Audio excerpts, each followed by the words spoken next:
Good morning, brothers. Good morning. Welcome back for some of you that are joining us. We're grateful that you are joining us for this morning session of day 2.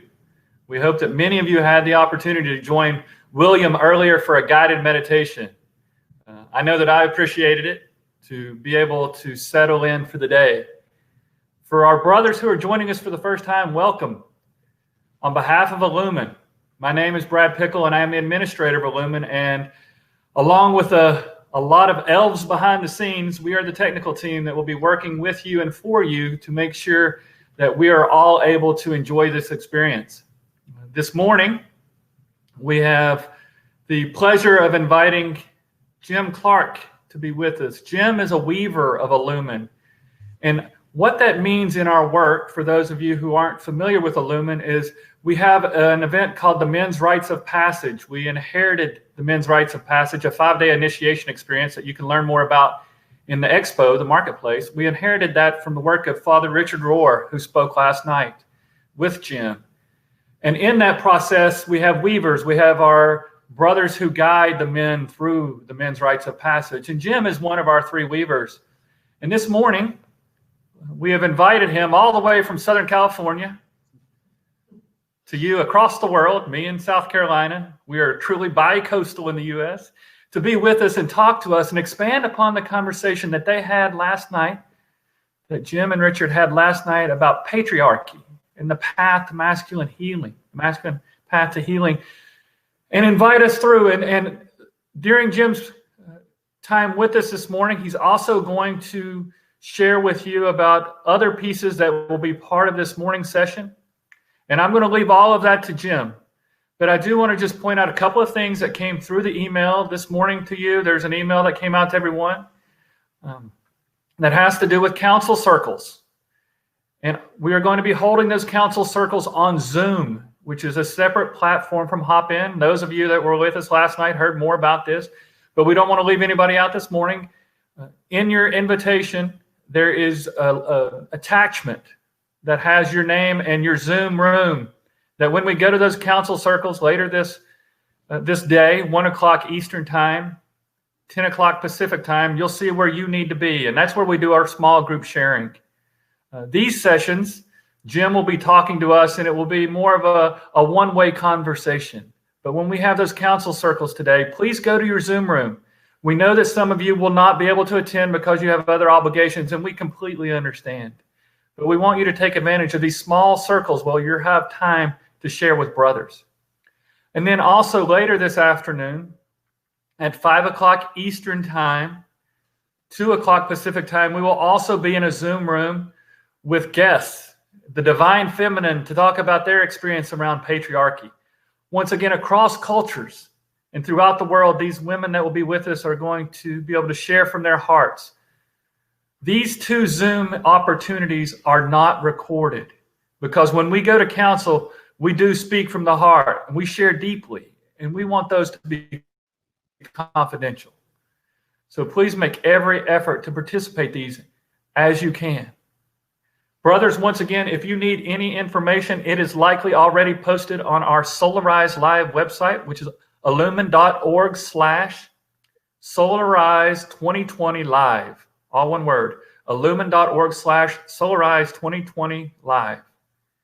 And with that, I do have the esteem, honor, and privilege to turn this over to Jim to speak to us a little this morning and invite us further into the masculine path to healing. And with that, take off, Jim. Thanks so much, Brad, and thanks for all the work that you and the team do to make this happen. Well, good morning, brothers. I'm delighted to be with you here this morning to unpack what we began last night in our conversation with Richard Rohr. And one of the things that we like to do in Illumin is to include poetry as an expression, another expression of one of the many streams or languages of the human soul.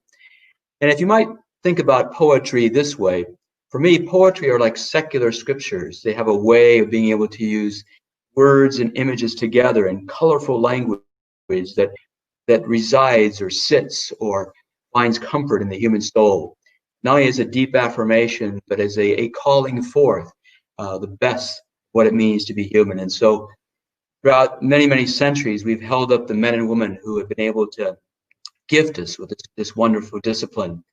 So this morning, I found a poem that I think really summarizes for us this topic of patriarchy. And it's written by Pulitzer Prize-winning poet Mary Oliver of happy memory. It's entitled Wild Geese. Wild Geese. You do not have to be good. You do not have to walk on your knees for 100 miles through the desert repenting. You only have to let the soft animal of your body love what it loves. Tell me about despair, yours, and I will tell you mine. Meanwhile, the world goes on. Meanwhile, the sun and the clear pebbles of the rain are moving across the landscapes, over the prairies and the deep trees, the mountains and the rivers. Meanwhile, the wild geese, high in the clean blue air, are heading home again. Whoever you are, no matter how lonely, the world offers itself to your imagination, calls to you like the wild geese, harsh and exciting, over and over, announcing your place in the family of things, announcing your place in the family of things. Last night, as Richard and I broke open the topic of patriarchy, you're probably wondering, wow, we're starting off hard and fast. Yes, indeed we are. Men's work is clear, it's direct, it's deep, and it's soulful, but it's lived out in the real world. And so it's important for us to understand that the work we're talking about in terms of healing is, yes, of course, it's the interior healing, the healing of the hurts, the struggles, the pains, the dilemmas, the failures, all the things that we carry around in our own hearts, in our memories, in our relationships. But it doesn't stop there. Is that if we don't continue to work with transforming that inner struggle, that inner pain, then we're going to transmit it to the entire cosmos. Richard often speaks about that the fate of the soul is the fate of the social order. So how you present yourself, how you show up to your interior life is the face that you're going to show the rest of humanity, to the rest of the cosmos, including nature. And so as you listen to this presentation and the ones that Joel and Jim will be giving, as you listen to your brothers in council, as you listen to truly holy Mother Nature, hopefully you'll begin to get a sense of the invitation of language that's being offered to you. And so this morning, I'd like to share with you a few more thoughts about this thing called patriarchy, this human creation. The underlying principles of patriarchy are separation and control. And that's why they're so dangerous. Because the danger is that this attitude, this practice, this belief that people need to be separated and controlled leads to the separation of self, the different parts of ourself saying, this is good, this is bad, this is right, this is wrong, this is up and this is down.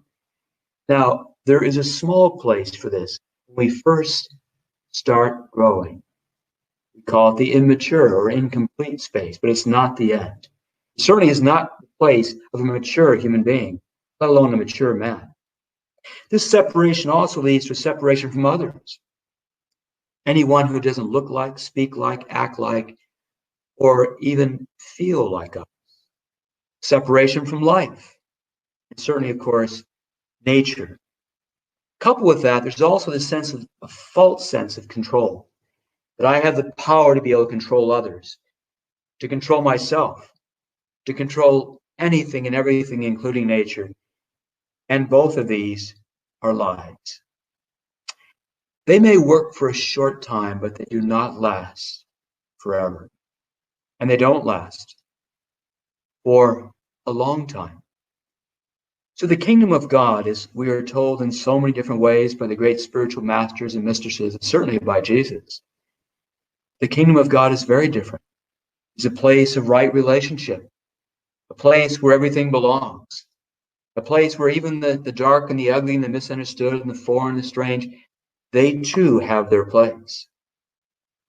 But as we lean into patriarchy, it harms everyone and everything. It leads, of course, to an ever-deepening distrust of women, their thoughts, their feelings, their lives, their ways of being human, and also at the same time a deep distrust of the feminine and all that that means.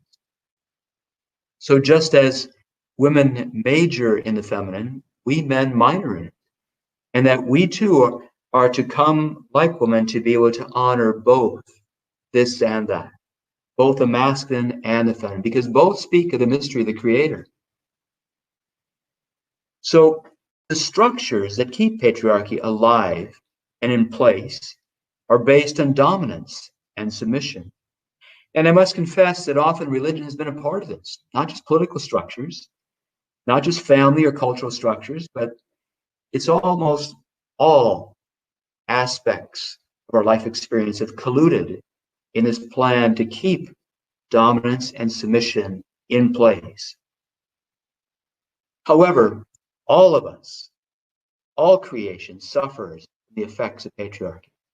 Because you see, patriarchy gives access and to power only to a few men in society. Brothers, this is the basis for racism, for sexism, for classism, for looking at nature as a commodity to be bought, used, and sold, rather than as participant in the work of wholeness of all of creation, of right relationship. Brothers, this sociological attitude, this tool is fundamentally flawed. It's fundamentally flawed. Let me tell you why.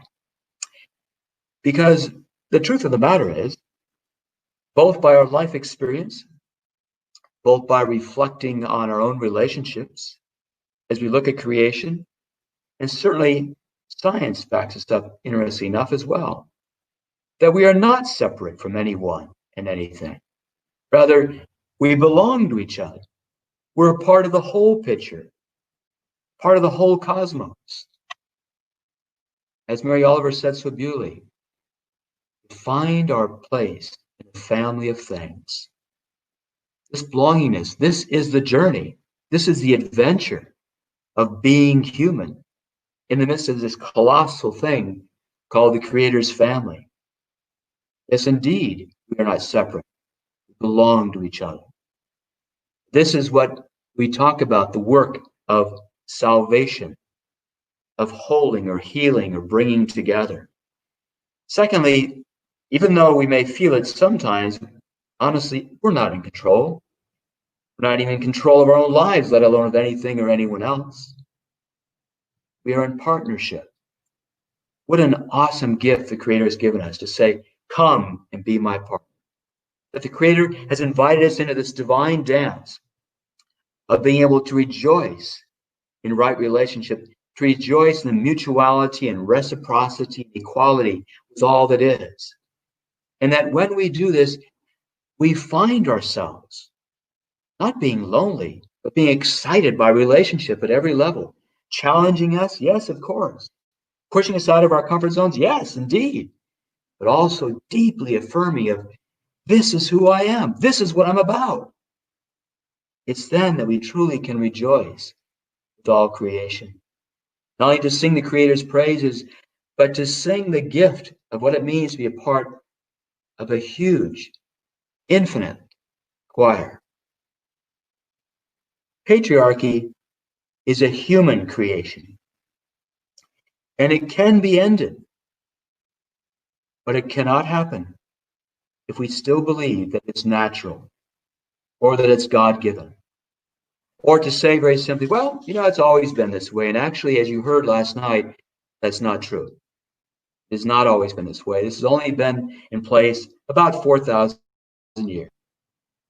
But isn't it possible that now is the time for us to say, let's together begin to slowly deconstruct this sociological creation that others have created many years ago. When we choose not to reflect on our lives, we are choosing to say no to the wisdom of the Creator. Is that life, very simply, is a gift, an ongoing gift and invitation to continue to develop, to mature, to deepen and to broaden our life experience. So how is patriarchy manifest? I know, brothers, that you know exactly what I'm talking about, but let me just kind of summarize what we all know to be true. Well, first off, it's manifested through the media, the images that are portrayed, particular words that we see and hear, discussion of women's appearances and body image, body type, color of skin. Yes. Secondly, patriarchy is manifested through workforce leadership. Top roles, as you know, are predominantly given to men, or women who exude a very masculine type of power. Also, women tend to have lower salaries, less recognition, slower rates of promotion. A third way that patriarchy is manifested is through sexual violence. The vast majority of rapes and sexual violence is perpetrated upon women and girls, denigrating the feminine in profound ways. And so often the response is, well, you know, boys will be boys. But as you well know, as we've studied this sociological problem, is that no, that's boys will not always be boys. That it's a whole experience of domination and control over and upon women and girls. The fourth and final way is in the family. When we look at the traditional roles of father and mother, husband and wife, and say, you know, it's the men who are the leaders, and it's the women who are the nurturers. Well, that's not always true. I know I have a brother and sister-in-law where it's not true. The roles are reversed. And it certainly doesn't help that some people choose to not only quote scripture, but to quote it out of context and say, well, it's been designed by God. Keep in mind that the proper study of scripture is always to look at the context. These scriptures were written from the context of cultures where hundreds and hundreds of years ago. Now they had a very different perspective upon the roles, that's the key word, the roles of men and women. And often it had to do with proper care of children of that day and time. In the 21st century, how can we begin to end patriarchy? Brothers, I believe that not only is it possible, it's necessary. At this time in human history, all of creation is crying out for us to grow up. In order for us to grow up, we have to grow down. We have to take an honest, humble look of how can we begin to pull apart the pieces that fuel the heavy-handed approach, understanding, and perpetration of patriarchy. So I'm just going to offer you several actions that I leave to you to begin to foster and to implement your own creativity of how you might be able to participate in not only letting go of our attachments to patriarchy, but also beginning to help support a much more balanced approach to honoring the role of men and women in our society, to celebrate the gift of wisdom of both masculinity and femininity. So let me begin the story, a personal story. When I was a very young boy, I really thought this, and maybe some of you did as you boys, as I observed my family, I have 2 sisters and 8 brothers, observed my relatives and neighbors, I began to think, you know, boy, this is great being male. I wonder if girls really want to be boys at heart. And the reason I thought that was, to me, already at a young age, I noticed this is a male world, you know? My mom would tell my sisters, make sure you take care of your brothers. And I watched my mother take care of my father. Wasn't reciprocated the same way. It always seemed like the role of the male was much more important. And what the male did was more important and acknowledged and supported. And so thankfully, it's taken a few decades, but I realized completely out of balance that what the feminine, what women can offer us is tons of great stuff. And when we don't permit the gift that they have to offer the human community, to offer all of creation, we and creation are less because of it. So these actions, I will freely confess to you, are challenging actions. It means that all of us need to embrace discomfort. It means that each of us will be asked to take a long, hard look at our relationships and to begin to ask the question, what is my task to do? What is my responsibility in this situation? How can I truly help to bring a greater healing presence to the world? The first action is to take a long, hard look at your own attitudes in regards to women and girls and the feminine. Do you see yourselves as the most important? Do you see yourselves as above and beyond all that feminine stuff? Do you see yourselves in your attitudes, your opinions, your place in life as being more important? Just because your job, your career, your vocation has an important presence in the midst of the world doesn't mean that you, yourself, your authentic identity is more important than anyone else. We are equal in the Creator's eyes. Another action is to push for your own influence, for a culture of excellence, holding other males accountable for words, for jokes, for actions, especially those that are negative and perpetrated upon or against feminine and women and girls. Another action item would be to support a spectrum of ideas of what a real man looks like. I know in my work with counsel and listening to stories of other men, this has really helped me.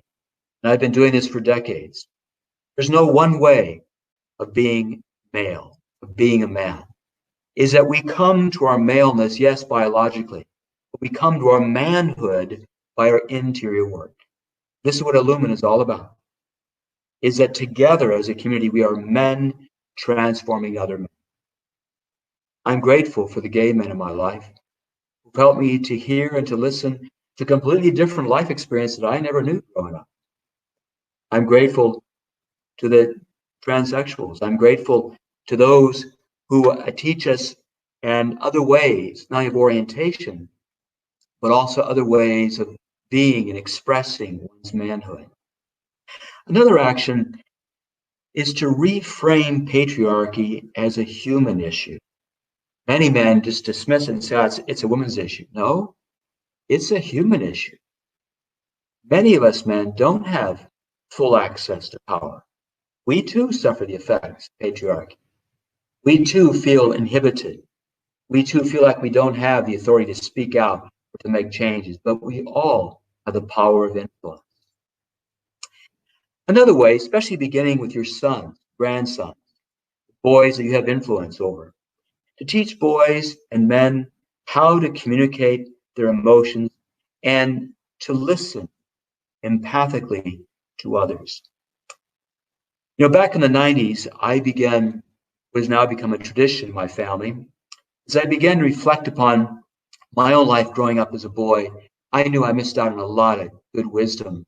And there was no real man to teach me what does it mean to be a healthy male. My dad struggled in his life and he didn't know how to pass it on. And so I approached my father and my brothers in the early 90s and said, hey, you know what?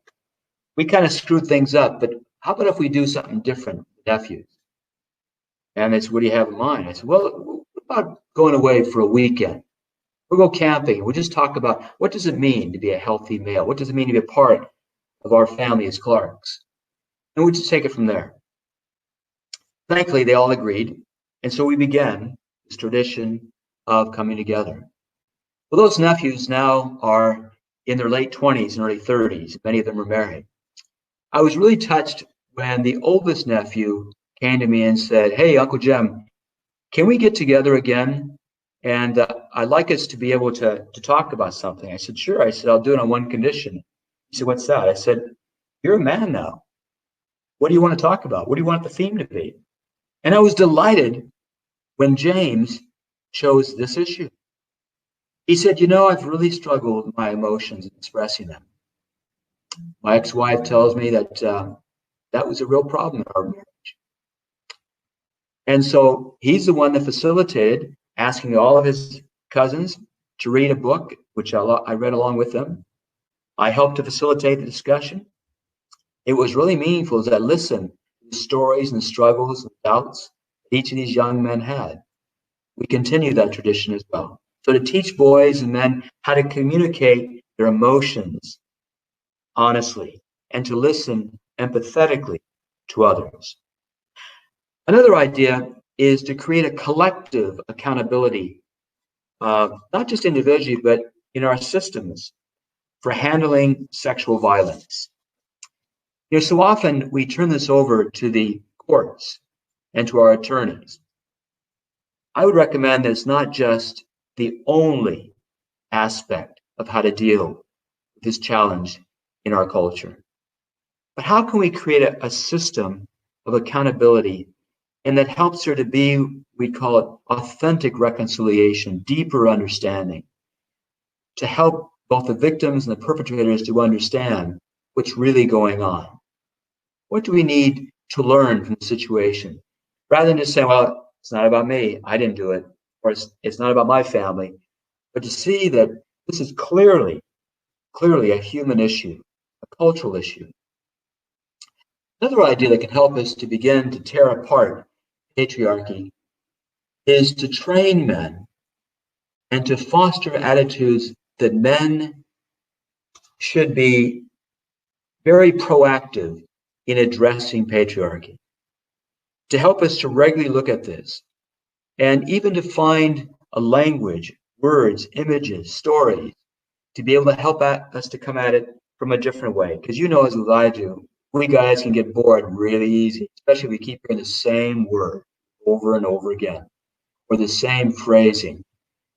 So I think it'd be very helpful to address this whole area, this whole arena with different words and images. Certainly looking at particularly different videos or different movies and using those as a point of departure and discussion in our own councils and small groups sharing.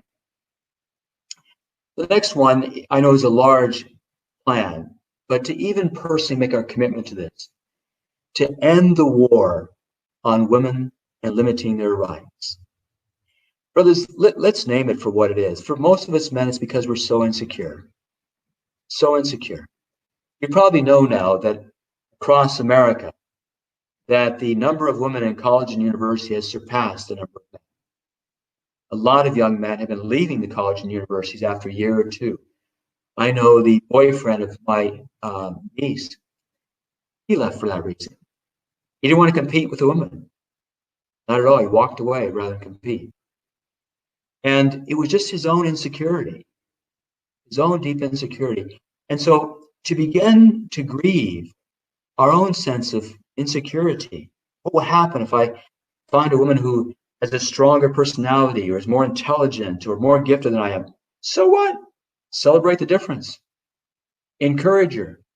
Perhaps it's an invitation to you and to me to go say, what do I need to do to become more self-confident?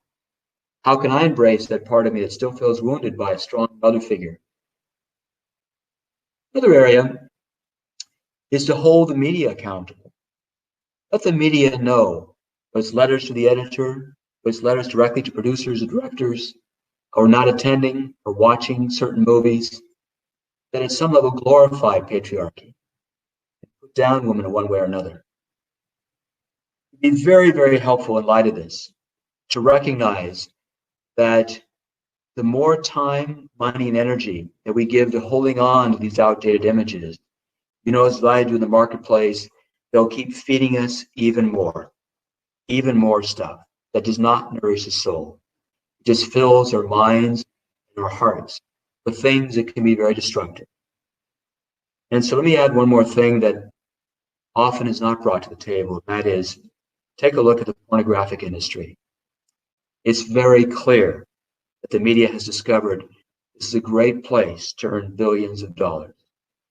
When I often listen to men who share with me their struggles, often addiction, certainly compulsion, in being so attached to pornography online or pornography in terms of video or written form, they find themselves feeling victims. And that's exactly what this industry wants to do, is to keep you attached as a victim, to keep controlling you, to keep you in submission, to feel like you have no power over these images. As I listen to men, they often speak about, well, nobody's being hurt. It's not true. If you listen to stories of the women and men too, who give themselves to be used sexually in this pornography, it's destructive of their life as well. Brothers, the way out is to begin to speak about the secret. I recommend that you start with just sharing your secret with another man. As you get encouraged, maybe with your group of men, ask them for their support. Be accountable. Slowly, and I mean that, you'll find your way out.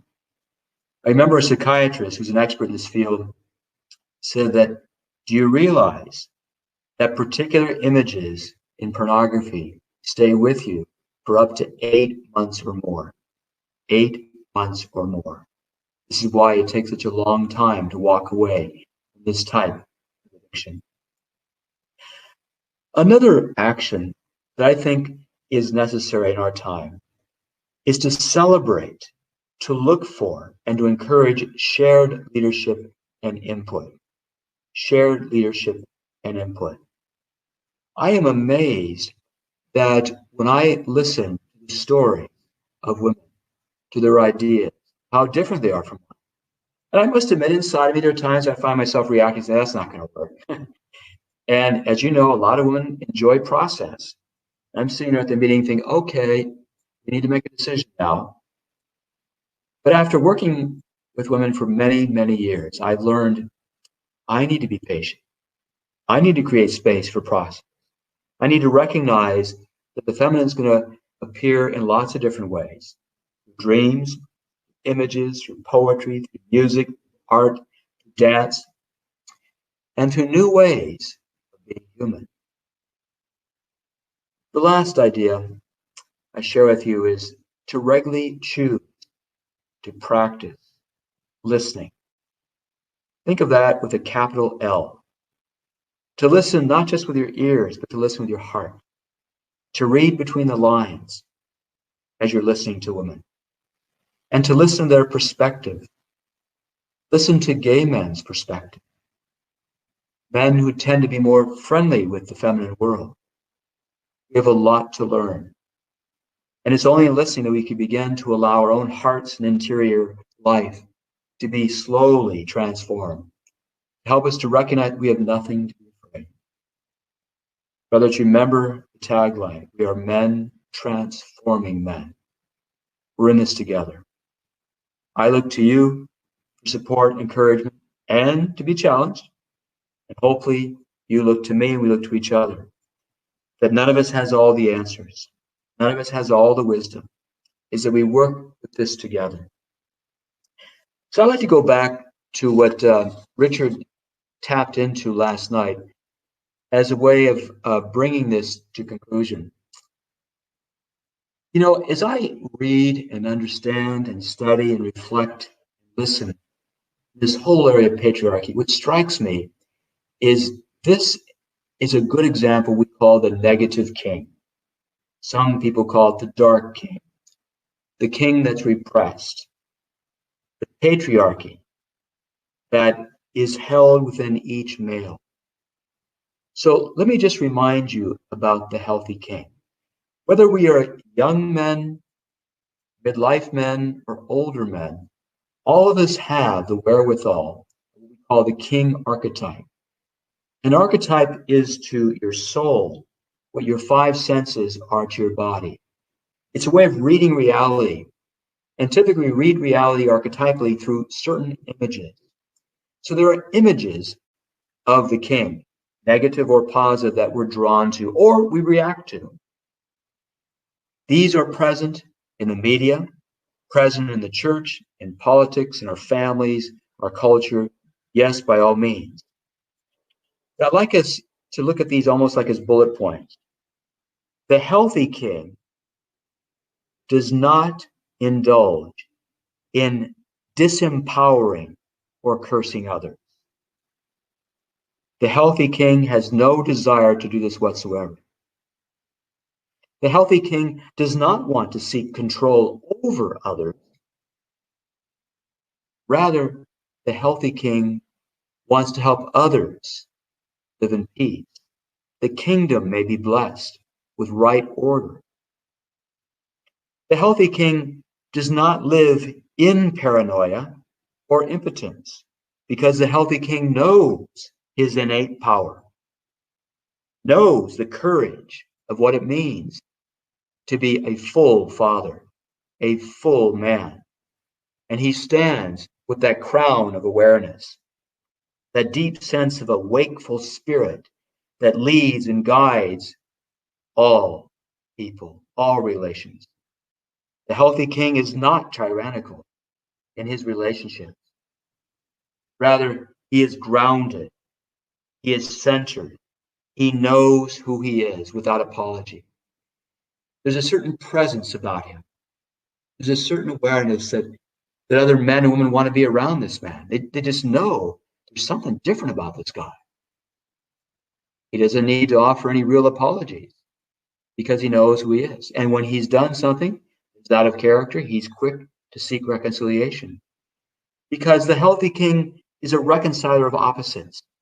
He brings together sides that disagree, sides that hurt each other, sides that misunderstand each other. The healthy king is the one who recognizes that the kingdom within and the kingdom without are just mirror images of each other.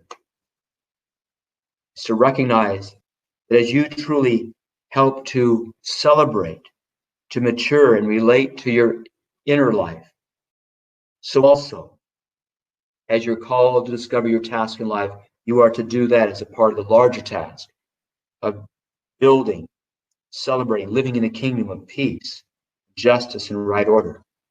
The healthy king provides stability and protection for all, recognizing that the king is responsible for all. Healthy king is one who treats everyone with respect and brings order and blessing to others. Brothers, you and I have more power and more authority than we realize. That power and authority has been given to us not for ourselves, but to be shared with others. About 20 years ago, I did my first sweat lodge. And I was blessed by doing a sweat lodge with a man who was trained by the grandson of Black Elk. As we left the sweat lodge, this water bearer touched each of us men on the shoulder, and he kept saying over and over again to every man, take care of the brothers. You know, that really, really touched my heart. It went to the depths of my soul. I'll tell you why. I had never, in all my education, in my family, the culture that I live in, I was never told take care of the brothers. I was told, look out for the brothers, distrust them. You know, they may stab you in the back. But I was always told, take care of your sisters, take care of the women and the children. Brothers, a lumen, when it's lived well, is meant to teach us to take care of the brothers. Not just physically, but to recognize the man next to you, the man in front of you, the man beside you is your brother, is an emanation of the Creator. And that together we mirror each other's goodness and we mirror each other's incompleteness. Patriarchy is when we choose to believe the lie that we have to control others. We have to separate ourselves from others in order to be powerful men of authority. That lie must end today as we begin to proclaim the opposite. We belong to each other. Everything belongs together. And that we are in submission to the greater task, the task the Creator has given us to be, to build a community of lasting justice and peace. And as we do, we find our soul rejoices with all of creation. Aho. So brothers, we're going to be sending you out in just a few minutes to wander in nature. I'd like to describe the process to you. You're going to be given this opportunity 3 times this weekend. This is the first time. We're inviting you to wander for a full hour. Now, the wandering can take place in your backyard, right outside your house, in the urban or suburban area you live in, or a local park or local forest. We just ask that you don't spend too much time if you're going to want to get in your car. The key is for you to spend a significant amount of time in the midst of nature. And while you're in nature, we're going to ask you just to practice observing. Don't judge what you see as ugly or beautiful or great or another idea for your own landscaping project. Just notice, observe from your soul. What are you drawn to? What do you find yourself reacting to? But the real question I'd like you to notice and work with is, what do you identify with as you look at nature? In other words, you might find yourself really drawn to a tree that's lost a limb because of age, or because of drought, or a lightning strike, or a weed, or a dead flower, or maybe just a gorgeous bush just blooming with flowers. Maybe you find that nature's speaking to you through all the dead matter, dead leaves or branches. Maybe you come across the carcass of an animal. We're inviting you not to use this as a hiking exercise. This is not for exercise.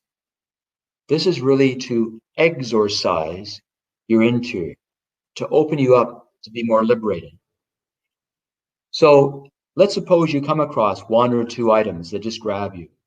You might want to just sit there for a while or stand there and have a conversation with that one item. Now, I know this sounds strange. Bill Plotkin, famous environmental psychologist, calls this interspecies conversation. As you begin to try it, you'll be surprised what comes back to you. Certainly, you're not going to hear a voice. You have this interior sense of what that plant or that dead carcass is saying to you. After an hour, we're asking you to return back to your place where you can connect with your computer. And it's there that you'll be invited into council. Let me explain what council is. Council is a native tradition of many First Nation peoples. It is a way of allowing all the voices to be heard by those who are in the circle. It's done with the greatest of reverence and respect, knowing that everyone present has a story to share. Many stories, perhaps. The guidelines are really clear. They're simple, they're clear, and the council carrier will remind you of these particular guidelines. So the first one is to speak from the heart. Brothers, this is not the place to share your opinion. This is not the place to share your education, even your witticisms. Rather, it's a place for you to speak from the heart. Let's face it, most of us men long to just be listened to without being attacked, misunderstood, interrupted, etc. It is such a gracious and generous place to be, where you have all these men listening to you with their hearts. Secondly, listen from the heart. Let go of the judging mode, the need to fix this man because he's not broken. Instead, listen from the heart, with passion, with empathy, knowing that, wow, this man is honoring us with his story. Third is to be spontaneous when it's your turn. In other words, don't be planning what you're going to say. The questions or the prompts will be given to you are ones that are meant to stir in your soul. Perhaps you might need to think about them more. That's fine. Don't think about it too much. When you're ready, you speak up. The last one is to be brief. Be brief, keeping in mind that every brother wants to share. And so be brief in the way you express it. Perhaps the way you express it might be through tears, through laughter, or maybe through silence. Allow your presence to be heard by your brothers. So when all are present, the council carrier will begin. He'll invite one or many or all of you to offer a dedication. Very simply, that would be an area of focus for you. You might want to offer this time up for, like, say, maybe your son or your family, or maybe other men who couldn't make this conference. And then the carrier will light a candle, signifying that dedication.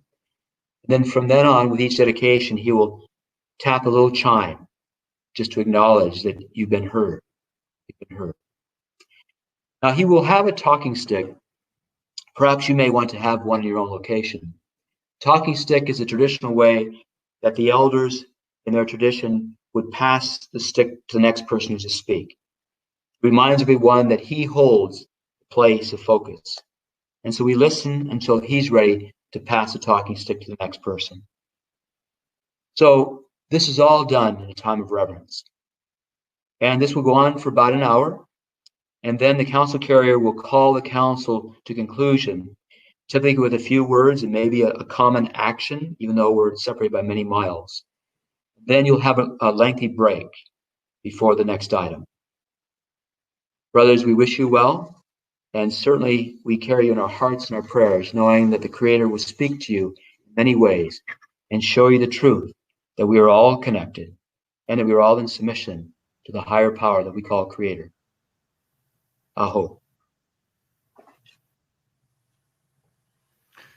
Thank you, brothers. And we invite those men who are council carriers, men who have been identified as council carriers and received emails from Ned. Please check your email. You guys are going to be joining a Zoom call to just have a quick debrief. For the council carriers, please check your email and go and meet with Ned. And for everybody else, brothers, we invite you to take your time out as Jim described and then make your way to your council circles in just over an hour. Oh.